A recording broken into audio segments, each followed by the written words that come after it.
Farm house ہے ان کا کافی شہر سے, اور ہم ذرا شہر کے وسط میں رہتے ہیں, تو ہمارے پاس کافی ٹھہرتے ہیں. اور ایک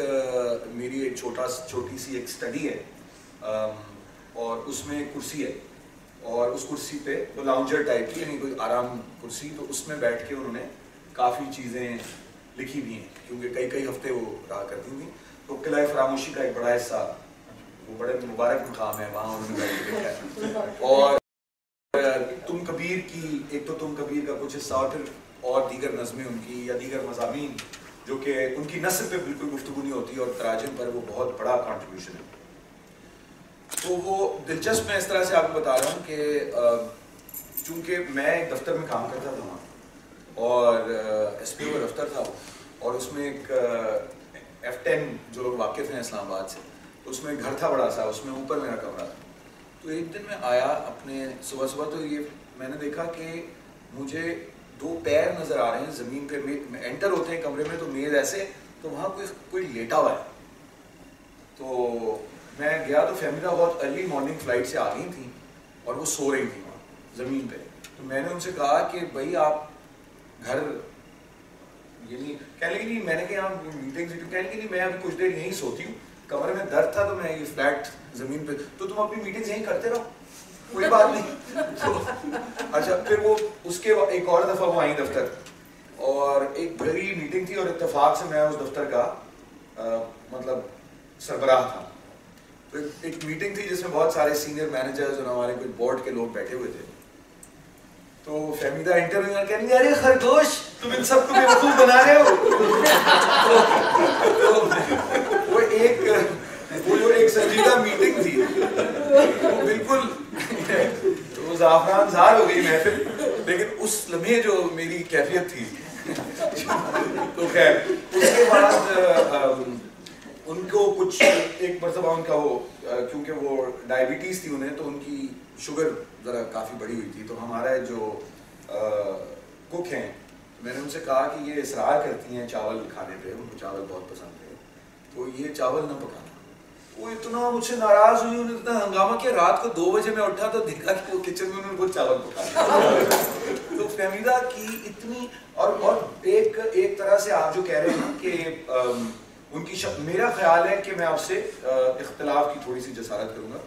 ان کا شعر اور ان کی شخصیت بالکل ہم آہنگ ہے, بالکل ایک ہے, انتہائی, یعنی اس میں لحاظ بھی ہے اور بے باکی بھی ہے.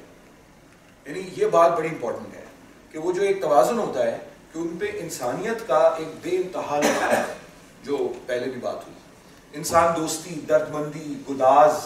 خودداری, یہ سب باتیں اپنی جگہ, لیکن ان کے اندر بہت زیادہ جو ہے, چونکہ ایک بے باکی اور نڈر پن ہے, خوف نہیں ہے کوئی, وہ آپ کو ان کے شعر میں نظر آتا ہے. دوسری بات یہ کہ ان کو لوگ یہاں پر جو آپ نے شاعری اور اس کے حوالے سے, انہوں نے ایک بات کی جو مجھے بھی کہنی تھی کہ وہ کئی 4 زبانوں پر تو انہیں مکمل عبور تھا, یعنی انگریزی بھی وہ ویسی جانتی تھی. اور میرا خیال ہے کہ یہ یہاں ضیاء صاحب بیٹھے ہیں اور پڑھے لکھے لوگ یہاں محفل میں ہیں. اقبال اور قرۃ العین حیدر نے کام اردو کے شاعروں اور ادیبوں کے ساتھ یہ کیا ہے کہ انہوں نے ایروڈیشن کو کمپلسری کر دیا ہے, یعنی تبحر علمی جو ہے اس کو کمپلسری کر دیا ہے کسی بھی اہم لکھنے والے کے. اب آپ بڑا کام نہیں کر سکتے شعر میں, یعنی اقبال سے میری جو فہمیدہ سے لڑائی ہوتی تھی اس میں بعد میں اقبال کے بارے میں, لیکن وہ علمیت اتنی زیادہ ہے, یعنی آپ کے وہ کلام میں بے شک علمیت نہ ہو, فن کے اور تقاضے ہوتے ہیں, جمالیات کے تقاضے اور ہوتے ہیں, لیکن جو ایک سینسیبلٹی ہے اور جو ایک علم سے جو ایک گہرائی پیدا ہوتی ہے, ایکسپینس, گہرائی پیدا ہوتی ہے اور گہرائی پیدا ہوتی ہے, تو آپ یہ دیکھیے کہ فہمیدہ اس پہ بالکل قائم اور پوری اترتی ہے. یعنی وہ بے انتہا پڑھی لکھی خاتون ہے, اور یہ بہت امپورٹنٹ ہے, اسی لیے وہ اتنی عام شاعر ہیں. اور یہ شاید دیگر زبانوں میں, مغرب کی زبانوں میں یا عربی میں یا اور زبانوں میں, فارسی میں تو شاید یہ روایت رہی ہو, لیکن معذرت کے ساتھ ہماری زبانوں میں شاعروں و ادیبوں کا زیادہ باعلم ہونا کوئی بہت ضروری نہیں تھا, معذرت کے ساتھ. مایوب تو نہیں سمجھاتا, لیکن یعنی آپ اگر دیکھیں پہلے وہ اس طرح کا ان کا دیگر علوم سے ان کو دلچسپی نہیں ہوتی. مثال کے طور پر ہمارے جو کچھ بزرگ شعراء ہیں ان کو آرٹ سے کوئی دلچسپی نہیں ہے, یا بزرگ ہمارے جو کہانی لکھنے والے ہیں ان کو دیگر علوم سے کوئی دلچسپی نہیں ہے، ان کو سماجیات سے دلچسپی نہیں ہے، معاشیات سے دلچسپی نہیں ہے. فہمیدہ کیا ایسا کچھ نہیں ہے. تمام علوم متداولہ سے ایک مس رکھنا، ایک دلچسپی رکھنا، ان میں کیا ہو رہا ہے یہ سمجھنا، تو وہ ریفلیکٹ ہوتا ہے ان کے کلام میں.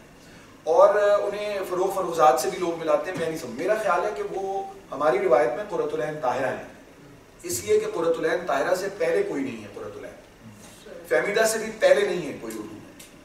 اور اردو کیا پاکستان کی اور یا بر صغیر کی جو دیگر زبانیں ہیں ان میں بھی، چونکہ جس سطح کی وہ شاعرہ ہیں اس میں معذرت کے ساتھ کوئی اور شاعرہ میں اس لیے کہہ رہا ہوں کیونکہ آپ نے فیمنزم کا حوالہ دیا، ورنہ جو شاعر جو ہیں تمام ان میں یعنی جب فہمیدہ گزری ہیں تو اس وقت وہ اردو کی سب سے بڑی شاعر یعنی اس میں کوئی شک نہیں. تو یہ سمجھنا چاہیے اور اس کا بھی برملا اظہار کرنا چاہیے. یہ درمیان کی باتیں کہ جی ہاں وہ بھی ہیں اور وہ بھی ہیں، ایسا نہیں ہے. کیونکہ فہمیدہ کا کلام پورا اگر آپ اسے پڑھیں تو وہ جمالیات کے تقاضوں پر اسی طرح سے پورا اترتا ہے. اور بالکل اشتراکی سوچ ہے ان کی. وہ بھی انسانی حقوق کے چکر میں اس کو لپیٹ کے بیان نہیں کرنا چاہیے کہ ہاں جی وہ عورتوں کی آزادی ہے. بالکل وہ سوشلسٹ، ایک کمیٹڈ سوشلسٹ تھی. ٹھیک ہے انسان سے وہ انسان تھی تو کبھی مشرف کی کوئی بات پسند بھی آ گئی ہوگی، اس پہ ہم نے بہت ان سے بحثیں کی ہیں اور بلکہ لبرٹیز لی ہیں، لڑے ہیں ان سے بہت زیادہ. لیکن چونکہ تھک بھی جاتا ہے. آپ ضیاء الحق کو جن لوگوں نے بھگتا ہے ان کا یہاں اب جو یہ ملینیل ہماری پوری نسل ہے اس کو اندازہ نہیں ہے. تو انسان تھکتا ہے، مطلب پھر دیکھتا ہے کہ یار یہ جنرل آ گیا، مطلب 2 ہاتھوں میں کتے چپ کے تصویر کھنچوا رہا ہے، تو وہ کہتے ہیں کہ یار شاید کچھ کیونکہ دیکھیے ہمارے ہاں مسئلہ صرف جمہوریت کا نہیں ہے، مسئلہ روشن خیالی اور خرد افروزی کا بھی اتنا ہی زیادہ ہے. تو ہمارے ہاں تو جو ڈکٹیٹرشپس تھیں پہلے وہ اتنی زیادہ کنزرویٹیو آرتھوڈاکس ڈکٹیٹرشپس تھیں کہ ایک تھکتا ہے آدمی. مطلب ایک آپ دیکھیں نا کہتے ہیں، اور امید اور رجائیت تو ان میں بہت تھی نا. آپٹیمزم تو مطلب ہے کہ انکوریجبل آپٹیمسٹ تھی. تو ان کو لگتا تھا کہ شاید ابھی کوئی ٹھیک ہو جائے، حالانکہ پاکستان میں شارٹ رن میں کچھ نہیں ٹھیک ہونے والا، لیکن انہیں یہ محسوس ہوتا تھا. تو یہ باتیں ہیں ان کا جو قد ہے وہ بہت بلند ہے، اور اس کی وجہ ان کی کئی زبانوں پر عبور ہونا، علم حاصل، مسلسل پڑھتے رہنا. فہمیدہ خالی بیٹھنے کا کوئی تصور نہیں تھا.